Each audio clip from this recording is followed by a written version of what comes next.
DSC aspirants, హెచ్జిటిలోని text book ప్రకారం 6th class maths short notes and questions నచ్చితే like చేయండి, subscribe చేయండి. బీజగణిత పరిచయం. సంఖ్యలు వాటి ధర్మాలను గురించి తెలిపేదానిని అంకగణితం అంటారు. జ్యామితీయ ఆకారాలను వాటి ధర్మాలను తెలిపేదాన్ని రేఖాగణితం అంటారు. తెలియని రాశులను బీజీయ అక్షరాలతో సూచించేదాన్ని బీజగణిత శాస్త్రం అంటారు. ఒక ముఖం తయారు చేయడానికి 2 బొట్టు పిల్లలు అవసరం. 2 ముఖాలు తయారు చేయడానికి 4 బొట్టు పిల్లలు అవసరం. ఒక ముఖం తయారు చేయడానికి 2 బొట్టు పిల్లలు అవసరం. 2 ముఖాలు తయారు చేయడానికి 1 2 3 4 4 బొట్టు పిల్లలు అవసరం. అయితే 69 ముఖాలను తయారు చేయడానికి కావలసిన బొట్టు పిల్లల సంఖ్య ఎంత అన్నప్పుడు ముఖాల సంఖ్య బొట్టు పిల్లల సంఖ్య వేసుకోవాలి. ఒక ముఖం తయారు చేయడానికి 2 బొట్టు పిల్లలు, 2 ముఖాలు తయారు చేయడానికి 4 బొట్టు పిల్లలు, 3 ముఖాలను తయారు చేయడానికి 6 బొట్టు పిల్లలు. అయితే 69 ముఖాలను తయారు చేయడానికి కావాల్సిన బొట్టు పిల్లల సంఖ్య ఎంత అన్నప్పుడు 2 అనేది ఎట్లా రాసుకుంటాం, 2 × 1. 4 అనేది 2 × 2గా రాసుకోవచ్చు. 6 అనేది 2 × 3గా. దీని సూత్రం ఏమని రాసుకోవచ్చు, 2 × n. ఆ n స్థానంలో ఏమన్నది 1 2 3 మనం ప్రతిక్షేపిస్తే వీటి విలువలు వస్తుంది కాబట్టి దీని సూత్రం ఏమవుతుంది, 2 × n. n అనేది ముఖాల సంఖ్య. n × ముఖాల సంఖ్య = బొట్టు పిల్లల సంఖ్య అనేది ఆన్సర్ వస్తుంది. 2 × ముఖాల సంఖ్య ఎంత, 69. 2 × 69 చేస్తే మనం మొత్తం బొట్టు పిల్లల సంఖ్య అనేది ఆన్సర్ వస్తుంది. ఇలా కాకుండా ఒక ముఖం తయారు చేయడానికి 2 బొట్టు పిల్లలు అవసరమైతే 69 ముఖాలను తయారు చేయడానికి ఎన్ని బొట్టు పిల్లలు అవసరం అని ఇలా కూడా చేయొచ్చు. మనం క్రాస్ మల్టిప్లికేషన్ చేయాలి. చేస్తే x = 138 ఎన్ని బొట్టు పిల్లలు అవసరం అనేది ఆన్సర్ అనేది వస్తుంది. అలాగే చతురస్రాలు మనం అగ్గిపుల్లలతోటి తయారు చేస్తే ఒక చతురస్రం తయారు చేయడానికి 4 అగ్గిపుల్లలు అవసరమైతే 2 చతురస్రాలు అంటే పక్కనే 1 2 3 4 ఒక చతురస్రం తయారడానికి 4 అగ్గిపుల్లలు అవసరమైతే దాని పక్కనే మరొక చతురస్రం తయారు చేయడానికి ఇది 4 అయితే 6 7 2 చతురస్రాలు తయారు చేయడానికి 7 అనేది అగ్గిపుల్లలు అవసరం. 3 చతురస్రాలు దీని పక్కనే తయారు చేయడానికి 10 అగ్గిపుల్లలు అవసరం. దీని సూత్రం ఏమని రాసుకోవచ్చు, ఇప్పుడు 4ని ఏమని రాసుకోవచ్చు, 3 × 1 + 1. 7 అనేది 3 × 2 + 2. 3 × 1 + 1 ఏమైతే 3 × 1 3 + 1 4 అయితే 3 × 2 ఏంటి 6 + 1.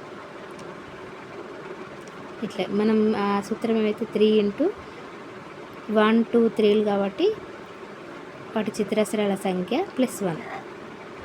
3 × 1 ఒక చతురస్రం తయారు చేయడానికి 3 × 1 + 1 4 అవుతుంది. ఇలా కాకుండా ఇప్పుడు ప్రతిదానికి మనం 3ని యాడ్ చేస్తే వీటి విలువలు అనేది అగ్గిపుల్లల సంఖ్య వస్తుంది కాబట్టి మనం ఎంత యాడ్ చేసినాం, ప్రతిదానికి 3 యాడ్ చేసినాం కాబట్టి 3 × n + 1 మనం ఇలా కూడా గుర్తుంచుకోవచ్చు. సేమ్ దీని మోడలే ఒక అమరిక తయారు చేయడానికి 1 2 3 3 అగ్గిపుల్లలు అవసరం. రెండో అమరిక దాని పక్కనే 1 2 3 4 5 రెండో అమరిక తయారు చేయడానికి 5 అగ్గిపుల్లలు అవసరం.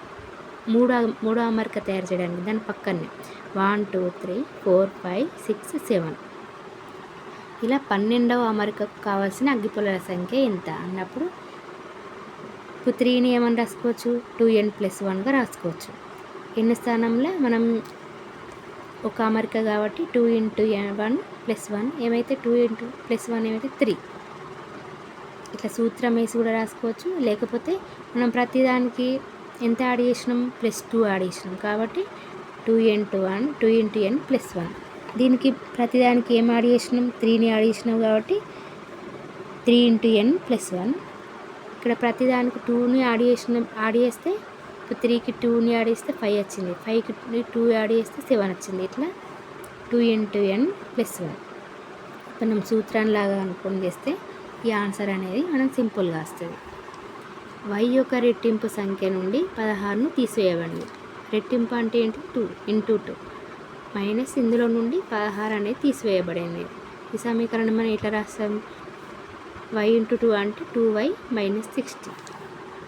సమీకరణ సాధన అంటే LHS = RHS అనేది కావాలి. x స్థానంలో మనం x అనేది ఏంటిది, ఒక చరరాశి మనం చరరాశికి 1, 2, 3 ఏ విలువనైనా మనం ప్రతిక్షేపించుకోవచ్చు.